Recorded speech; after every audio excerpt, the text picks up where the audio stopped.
Welcome to the Best Hour of Their Day podcast with your hosts, Jason Fernandez and me, Jason Ackerman. With more than 20 years in the business, as both coaches and affiliate owners, our passion is to help create world-class affiliates and coaches by building better boxes. Welcome to the best hour of your day. When you do what you love, like CrossFit, coaching, or running a business, you want to do it for life. Inside Tracker can help. Inside Tracker was founded in 2009 by leading scientists in aging, genetics, and biometrics. Using their patented algorithm, Inside Tracker analyzes your body's data to provide you with a clear picture of what's going on inside you and to offer you science-backed recommendations for positive diet and lifestyle changes. Then Inside Tracker tracks your progress every day, every step of the way toward reaching your performance goals and living a longer, healthier life. If you're a coach, an affiliate owner, a trainer, a registered dietitian, or any other health and wellness practitioner, Inside Tracker has launched a new program for you to offer to your clients called Inside Tracker Pro. In addition to helping your clients optimize their health and perform better than ever, you'll also get discounts and earn revenue. Plus, you'll get free access to the Inside Tracker Pro Educational Resource Center and a free personal coach dashboard for secure access to your clients' Inside Tracker results and recommendations. Inside Tracker Pros receive a 50% discount to experience Inside Tracker themselves. Earn revenue, enjoy discounts, and help your clients perform better than ever with Inside Tracker Pro. Visit insidetracker.com/Coach Jason Ackerman to get started. Welcome back. Best hour of their day. Ackerman, Fern, Steinberg, all here. The gang back together. It's Valentine's Day as we record this. We are not live, Fern. Just for the record, Fern, I know you like to think we're live. We're live now, presently. That's what we call a redundant statement, or in the programming world, it's called redundancy. That would have been like a push-push. We're kind of looking for a little bit more complementary movements, if you will, a push-pull. So we're recording it live to be posted later, not live. That's a little bit more complimentary, if you will. Live to tape. Live to the internet. Did you guys watch the Pam and Tommy show? Nope. Oh, it's interesting how far the internet has come in the last 25 years. Katie, what did you get Tyler for Valentine's Day? So I think it's like giving real gifts for Valentine's Day. It's not, I mean, it can be kind of silly because it's like it's a smaller holiday, but I made him a bacon, egg, and cheese sandwich for breakfast. That's like his favorite. That's a great breakfast. gift. You win. That's a great gift. If Roz would have woke me up to a bacon, egg, and cheese sandwich, that'd have been great. I woke up to a baby throwing up on me instead. Same thing. Yeah, same thing. But I agree with you. I think there's too many holidays. Listen, I really feel sorry for you guys. You guys get to spend the day with your significant others. Here we go. Here it is. Woe is me. World's smallest This is in Africa. We get it, man. We get it. I'm just saying, lesson learned. Like, somebody's got it worse, you know? What's the amount of time you are happy that your significant other says, "Hey, I got to go away for work"? What's the amount of time? Because let's not lie. Let's not lie to the audience, and the audience listening knows as well. You're like, this is great. I cannot wait for her to go away. It's this bachelor pad or bachelorette pad for Katie. Like, what's the amount of time you're actually happy? And it changes with kids. It changes with kids. I had a girlfriend that I used to date back in the day. When she'd go away for the week, it was amazing. I was like, this is it. Like, bachelor pad. I loved it. Not like anything crazy was happening. It was just a matter of like, I'm going to just kick back, get some frozen meals, be up late. Like, so anyway, do you guys have it? Like, is it a week? No. Is it a year, Fern? No. Am I the weird one that it just got happy that my significant other was going away? Yeah, no, I don't think you're weird. I think that's far more common than people would like to admit. However, I've said this for a long time. Like, I genuinely, we've been friends for 20 years. So cute. I mean, like, I like hanging out with my wife. Like, Yeah. I meant to say that too. I like hanging out with my wife too. I meant to say that. That's what I was going to say. I never enjoy spending this is the dilemma I have, right? I never enjoy spending time away from my wife. But it is a double-edged sword because I do enjoy my job. So I enjoy going to do my thing, but not that I'm like, oh, I'm away from my wife and my kids. Like I have never had that feeling. Like if I'm not around my kids, I'm like, man, I miss the kids. If I'm not around I wish my wife was here. Like my wife is cool and we like to hang out. I agree, and it has changed. I do want to say Roz is different than ex-girlfriends that I had where it's like you would be super excited. But I got a shovel over here. A 2 to 3 day reprieve, like Roz is going away. Okay, I don't know honey. that you're gonna be able to dig yourself out, but I've got a shovel and I will help you. She does not listen to this, luckily. Yeah. But that was a big change for me too. Like when we had the baby, you and I have traveled 200-300 times in the last 10 years, every weekend. And I was like, okay, I don't really want to go away as much as I used to. I used to really enjoy the act of like, cool, we got a gig scheduled, like, the Friday you would take a trip to the airport, you had your routine down. And nowadays I'm like, I'd kind of rather just hang out with Roz and the baby. Fern's internet is literally from Pam and Tommy, by the way. Like he's got 1990s dial up. There he goes. He's gone. He's literally gone. Disappeared. If you're watching the YouTube video, you will see. Do they see this? If they watch YouTube, yeah, they see him. Doesn't change, like consolidate to like 2 boxes. Probably. You just have the blank one. Yeah. Fern's on dial up. There you go. Did you guys have dial up? Katie, do you remember dial up? I know what dial up is. We never had it. We probably did. I just don't remember. Dude, if you had dial up and someone in your house picked up the phone when you were on the internet, that was like allowance to murder them. Like if I was on the internet, like, and my mom, like, and it was the worst. Oh, there he goes again. He's gone. But it was the worst. Like those listening, if you remember dial up, if someone picked up the phone, it disconnected you. It was terrible. It was terrible. Well, that's not good. You good, Fern? You good? He's frozen. There he goes. It's hard. It's so hard to tell too when Fern's face is frozen because it's permanently frozen. So it's he switched spots. Okay, it was just one in. So I am on What's going on? all fucking day. Ecamm sucks donkey dong. So if you use Ecamm, get rid of it. Ecamm mad at us. So this is our last Ecamm recording. It honestly, it probably is. Yeah, I'm canceling Ecamm along with. I'm gonna tell you what you told me about an hour ago. Don't take it personally. I'm not taking it personally. This is based on data. This is objective. We were just on an hour-long phone call, and now this shit is freezing up again. Right? Yeah. And you did get a new computer for the listeners.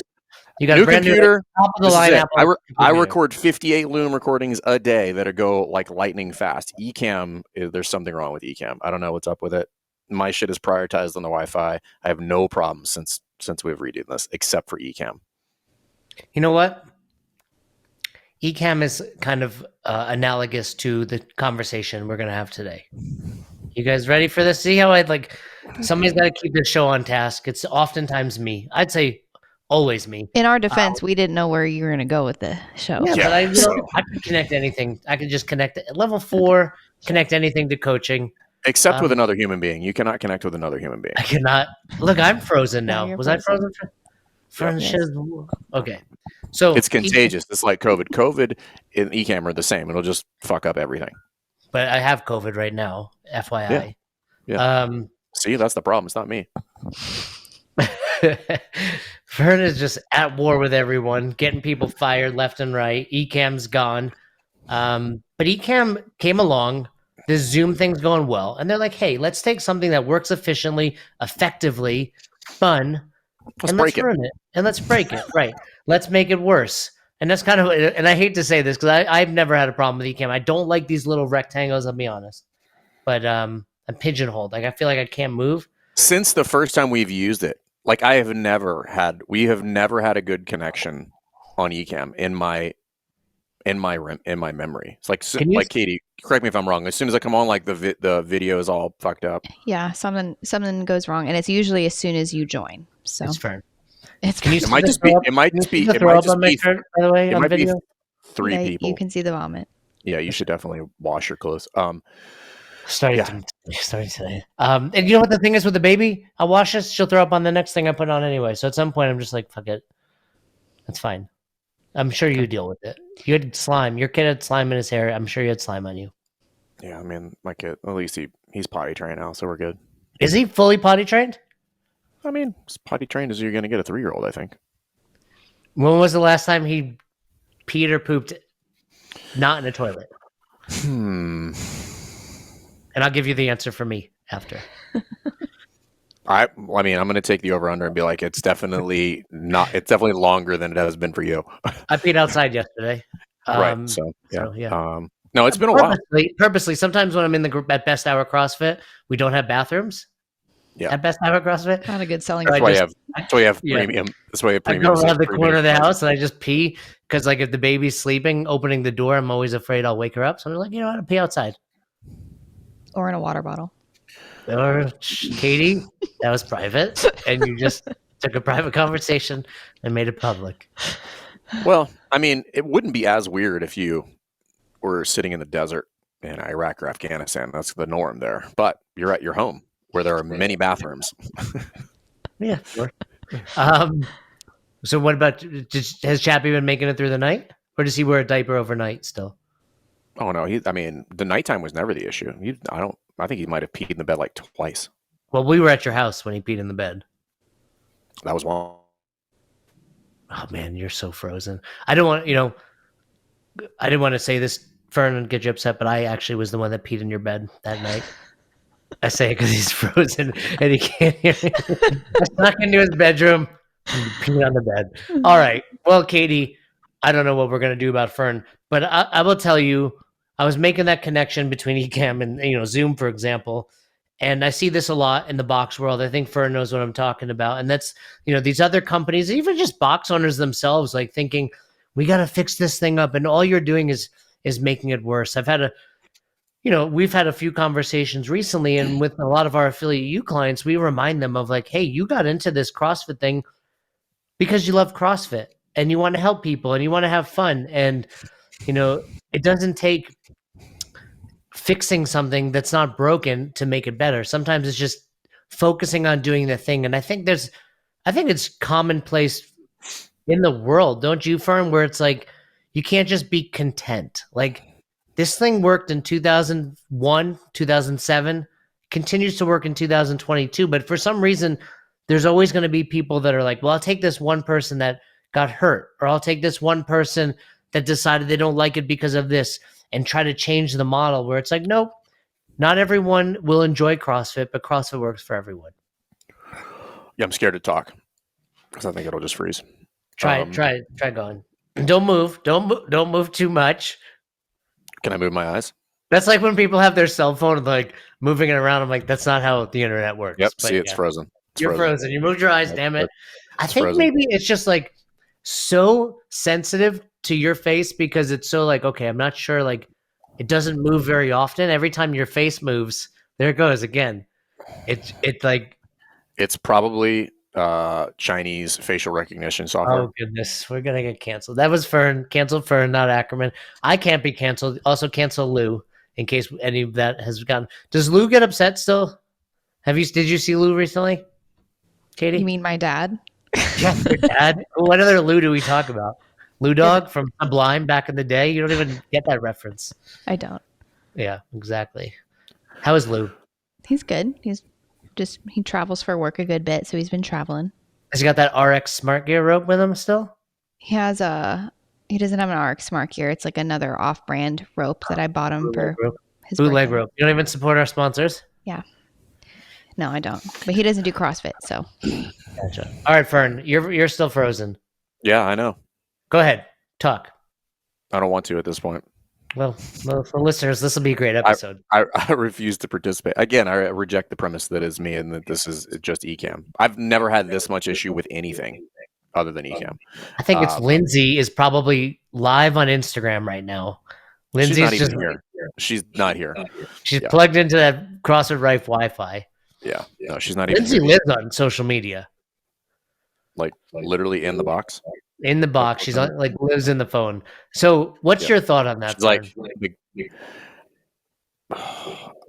I honestly have a lot of thoughts, but I don't want to give the thoughts because they'll only be half collected on this shitty Ecamm stream. Let's pretend you're gonna get all of your thoughts out, and I'll fill in what you're saying if you freeze. I'll continue to go back to this. There is nothing wrong with CrossFit. Like, I'm just going to say that outright. Like, CrossFit is not broken. It's not this shitty program, any of those things.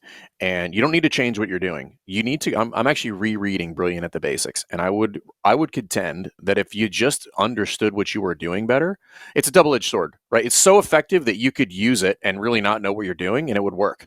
However, there are downsides to that. And it's, anybody who's going to talk about you need special programs so that you cannot be injured, or you could pay a little bit closer attention to your programming and avoid injury. You could learn to scale better and avoid injury. You could learn how intensity works and avoid injury. You could have better warm-ups and create more well-rounded athletes. There's contention is this, like, the ecosystem has created its own problems, which then other people have come in to create solutions that are not necessary. One thing that you have taught me very well, Fern, I give you big credit right here, other than not to take things personally, because I take everything personally, is not to create solutions or to try to solve problems that aren't actually a problem. And I think that's what box owners do. Because everything you just said, it's like these, whether it's companies or people or whatnot are trying to fix these problems but the thing is, they're not actually big problems. They're a problem for one person here and there who, again, like you're saying, it's because they didn't follow the rules. Or they just weren't paying attention, or they were lazy, or whatever it is, right? So from a coaching standpoint. Right, but the rules were broken. It's like, hey, CrossFit's dangerous, somebody got hurt. That doesn't make CrossFit dangerous. You have to look at the situation, like you're implying, like, I put up something about kipping the other day, and it's like, did they get hurt because they did CrossFit, or did they get hurt because their ego got in the way? They saw their buddies doing kipping pull-ups. They decided to do 45 of them in a workout, and now their shoulder hurts. Because we would both agree that was dumb. Or did they get hurt because there was no warm-up and they skipped go on the progression or the skill set and went from developing, instead of developing a strict pull-up, and they were just like, I'm just going to kip harder and I'll get myself up there. Or did I not explain to them how the progression works or how long this is going to take and manage the expectation? Like, which one of those was violated? And it's not like, well, this program sucks. It's you don't know how to use the tool. And I think the same should be, while we may be directing this at other people that are coming in and trying to change CrossFit or fix CrossFit, if you will, I think there are some box owners that are guilty of this as well. And that can manifest in many different ways. It can be, hey, we're going to add a bodybuilding class to the schedule because everybody wants it. Nope, nobody wants that. They want to do CrossFit. That's why they're paying you at CrossFit XYZ. The fair amount. Or, they're like, hey, we're going to, change something in the programming because people want this or that. And it's like, no, people want CrossFit. Most of the time people are telling you they want something different. In my experience, it's because they want a shortcut to the results that they're not getting because they're not putting in the work.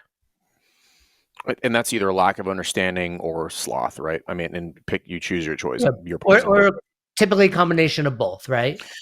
And some of that is just a reaction to pain. We've talked about that before. But from a coaching standpoint, let's outline this. Let's just say, I don't know. Let's just say that, let's use a very practical example. Let's just say that somebody has you're hearing people moan and groan about their lower backs after 2 weeks, right? Is that CrossFit's fault? Or is that you weren't paying attention to the programming and you put 7 consecutive days of hinging in there and at very heavy loads or high volume or a combination of both? And I'll throw one other thing in there. It's like, or you're the box owner that's no longer doing the programming and you didn't realize that this workout that maybe had no hinging. The other day, for example, at Best Hour CrossFit, I squatted a ton and I woke up and I was like, my low back is fried right now. You know, because it was just that right dose where it was like, I didn't go crazy heavy. So I was clearly probably shooting my butt up a little early. My back had to compensate a little bit. And then in my mind, I would have been like, okay, like deadlifts are fine 2 days later. But because I did the programming, you know, we follow our own programming here at Best Hour CrossFit. I, you know, would have then adjusted Tuesday, for example, and not done deadlifting. So there's lots of little kind of broken window syndrome that you and I speak about a lot at boxes, right, Fern? It's like these little things are happening and box owners don't realize the long-term ramifications of those. Well, I get why people would fall victim to this because they say, hey, you should use this programming so you can, in air quotes, save time, right? Well, I mean, there's argument for that. However, if saving time means that you never look at it and you go the lazy route and, well, that's just what's in Wodify or push press or whatever, so we do it and we just press the I believe button without applying any level of scrutiny on it. Well, I disagree with that. And I've said this a million times. From a coaching standpoint, your job is to take the tool and be able to use it effectively. You know, the art, right? It is an art, which means nobody can tell you exactly how to do that. They can give you the tools, they can give you the skill set, but at the end of the day, when you put the brush to paper, it's your art. And it's either shitty art. It's an NFT. We got a lot of young people listening. It's an NFT. It's your art at that point, and it's your job to apply the context, and it's your job to make sure that color mixture or whatever you're looking at, or it's the right brush for the right canvas. Nobody can do that for you. And so, but the problem is people are coming in and be like, oh, well, it's definitely this program, and it's just like, listen, I can give my toddler paint and brush. That doesn't mean he's a fucking artist. I would buy something from Chappie. Well, you're an idiot, so I wouldn't recommend that. I'll buy an NFT from Chappie. However, I will happily sell you some of his stuff. So that's kind of my thing, right? And this is the whole. We talked about this with in their Nicole Christensen episode that'll be coming. I can't wait for that one. That's going to be so good. People are going to lose their mind. It is not broken. It's not. It's just not. Like, I don't know how to say that. I'm going to say that a million times. CrossFit is not broken. The methodology in and of itself is not broken.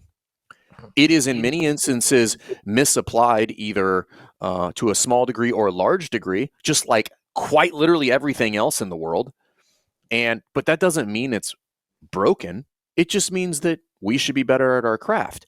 And if you want to do this for a living, whether you want to own a box or you want to own a coach, you need to pay attention to the details. The devil is in the details. Nuance matters. And the things that you don't think matter, or you're trying to chase efficiency with regard to your time or whatever, prior to mastering, like, this is one thing for every box owner. You should under no circumstances be chasing efficiency prior to mastery. From a coaching or a box owner standpoint, because you will skip the thing that actually makes you good, right? Whether it's coaching or box ownership, the same thing applies. You cannot get to efficiency without mastery. You need to understand how joints work and how programming works and how, you know, the neurological demand of heavy weightlifting works and what that's going to yield long-term if you do 5x5 every single week and squatting for 52 weeks and what that's going to do to people's hips, knees, and ankles, right? Who have no training age.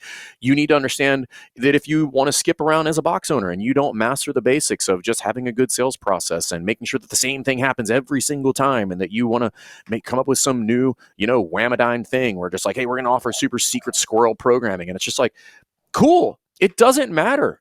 You skipped all of the stuff that actually matters, right? And if you go back to it and you look at anybody who is top of the heap at their thing, they're just good at the basics. They're really good at the basics. They understand at the deepest level all the things that most people skip over.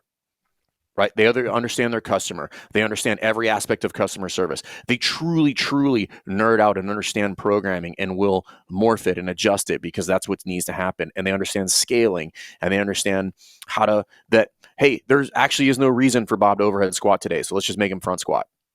It doesn't matter.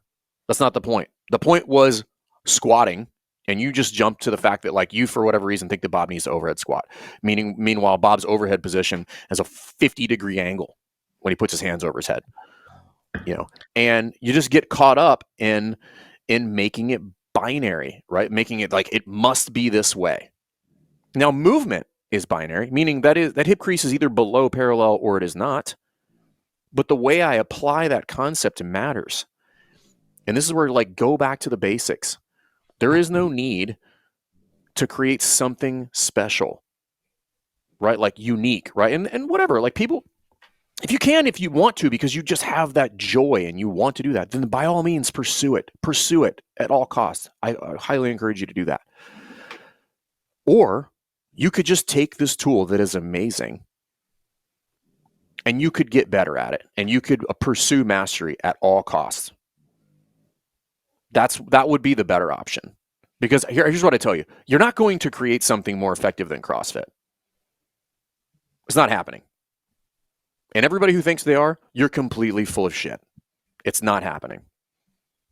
Not for the masses, not for general public, not for general physical preparedness, not measurable, not repeatable, none of it.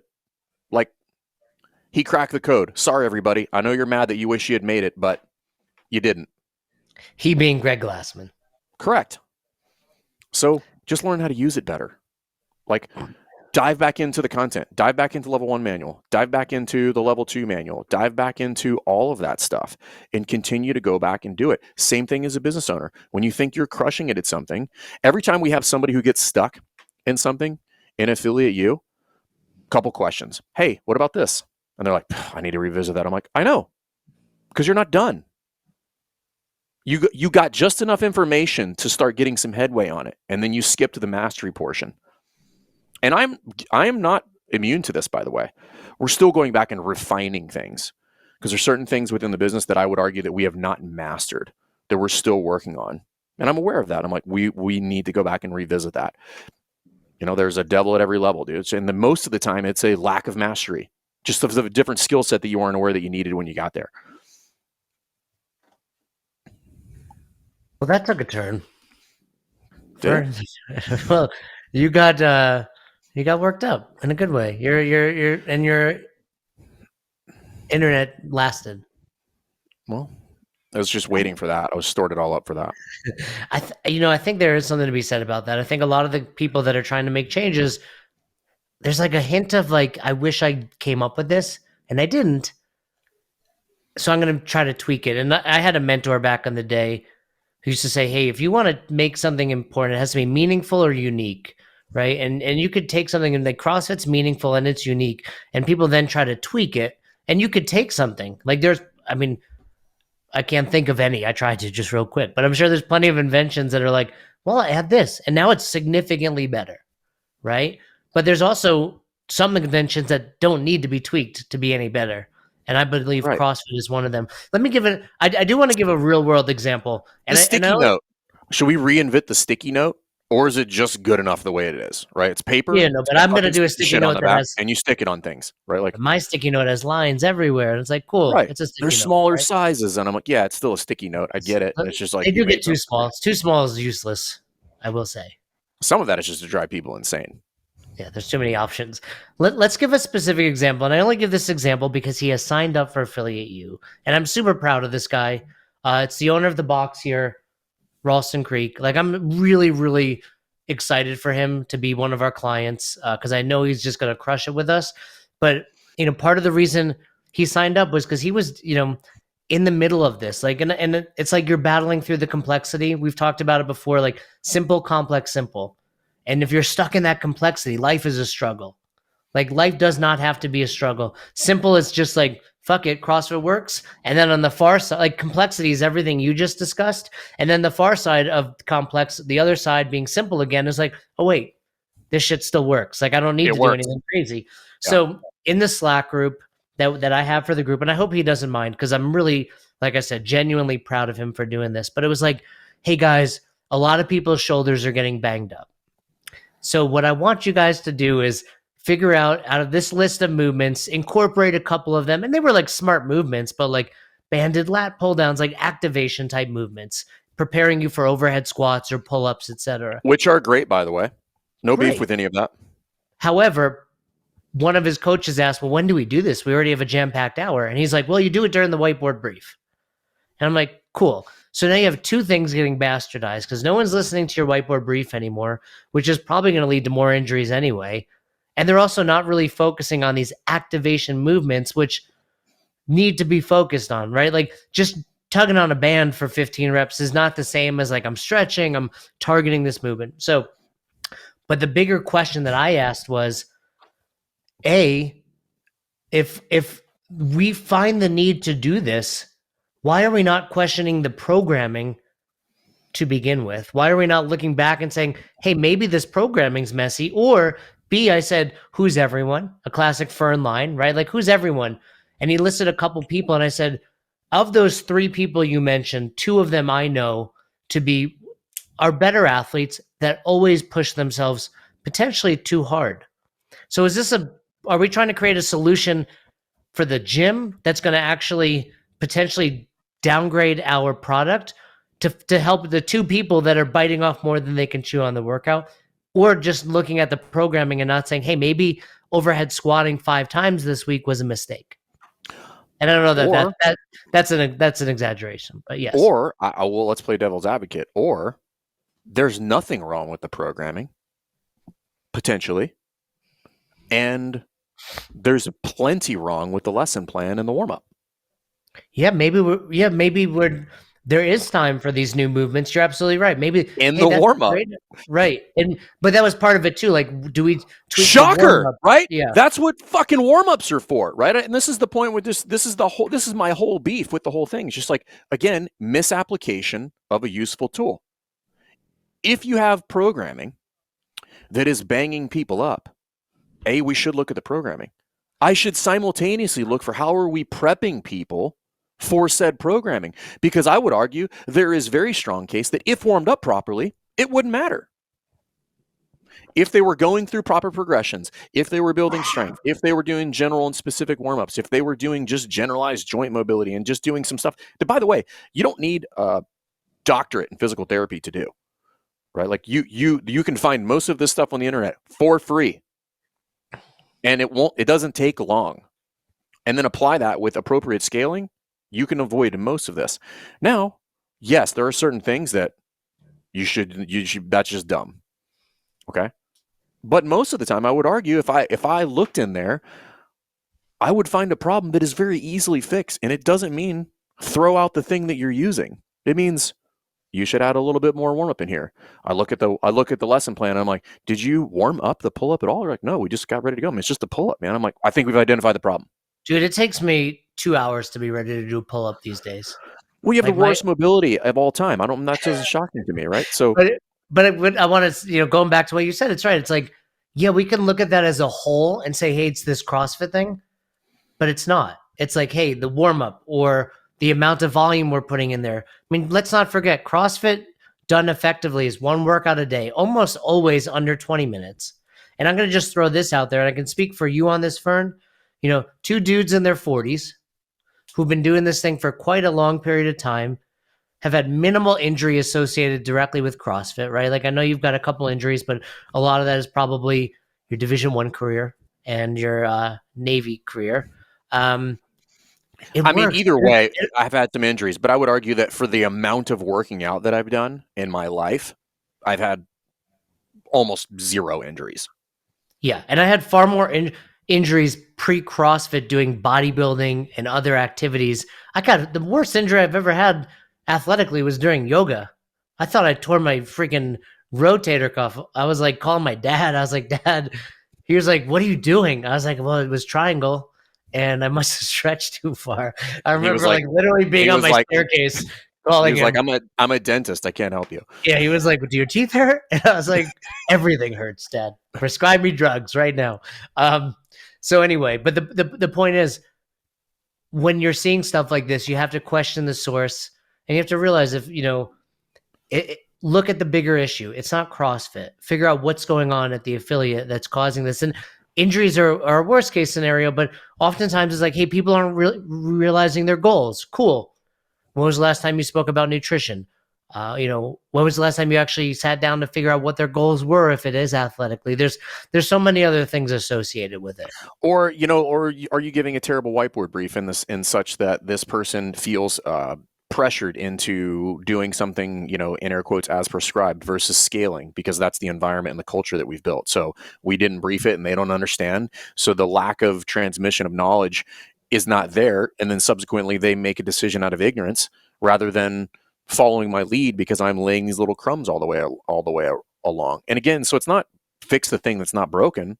Hey, newsflash, you're the one that's broken, right? You don't know what you're doing. And this is not a shot at people. I just want to have people to have more awareness around it and stop looking for an outside solution when the solution is looking at yourself and be like, what am I not good at? Like, how could I make this better? What do I not know? What potholes am I stepping in that I don't need to be stepping in? All these things, like, just ask yourself those questions. I forget what we were having this conversation. Oh, we were having the conversation about the Strengthless Metcon thing. And I was like, we have complete control over that. Let's just not shoot ourselves in the foot. There's no need for it. Let's just ask a better question. What would this look like? How could we do it? How could we do it really well? What would make it also fun where people wouldn't lose their mind? It took 30 minutes for us to kind of bounce some things around. I'm like, oh, could have solved this like 10 years ago, but that, whatever. So again, but nobody likes that, right? And here's why, because that route is hard. It's hard to like really sit down and like evaluate your classes. It's not sexy. It doesn't promise you this, rainbow at the end of it. Like, it's just hard. It's just like, just do the work, master the basics. Again, like, I don't know. I don't even know why I pulled that book out and started reading it, but Brilliant at the Basics. And I was like, God, I'm glad I'm reading this again. It's just reinforcing some things that this just be better at the things that you're already doing. Because there is no man. It's because it's not sexy, but you're right. Like, that's the key. Be better at the basics. Be better at the basics. And I think, I know this is kind of a rant, but I do want to express that I do have a lot of empathy for this, but I do understand that like there's a struggle. You got to deal with people that are complaining all the time. You got to deal with all these other ideas floating around in the internet, and you start to question your own belief on certain things, which I think is healthy, by the way. I think you should question your own belief, but I don't think you should be so quick to just abandon something that has a pretty long track record for success. I think that you should just slow down, right? Somebody brought it up on the call today. Just slow down. And just pay attention and ask more questions. That's it. I think about any time I've made a mistake, it was just too fast, right? Like too fast and making a decision without asking the right questions, without really evaluating, like, is that the right thing to do, or should I just blow everything up even though it's working? It's the same deal. And from a coaching standpoint, if you're feeling you're having these problems, like, where could you start? You could start with you. Hey, what can I not do? What am I not great at? I really struggle in the general warm-up. It always runs over, or I don't really know how to create a general warm-up, or specific. I suck at progressions and I don't, or do you need a little bit more technical information? Should you go back into the archives or look at Kelly Starrett's information or read a book so that you can arm yourselves, or go take a specialty seminar so that you can have some of those little tools in your back pocket that you can drop occasionally that would lend itself to a better outcome, so that you have a little bit more context to apply to get people where they need to go. But you'll never stop doing that. It's just an endless process that goes on forever and ever and ever and ever and ever. And that's what you have to be prepared for. Like that's this whole game. Like, you're never going to stop learning. And if you're just thinking like, well, it's not this thing is just broken, and so we got to go find a new thing. No, it's not. That's not it. And people are selling you a false hope. Thanks for checking out this episode of the Best Hour of Their Day podcast. We appreciate you listening and choosing to have us help you in your passion for coaching and affiliate ownership. You can find more episodes just like this on all podcast platforms. If you're interested in learning more, you can reach out to us on any social media platforms, or you can visit www.besthouroftheirday.com to book a call. If you found this episode helpful for you, please share it so that we can help other coaches and affiliate owners to help build a bigger and stronger CrossFit community. Thanks for listening.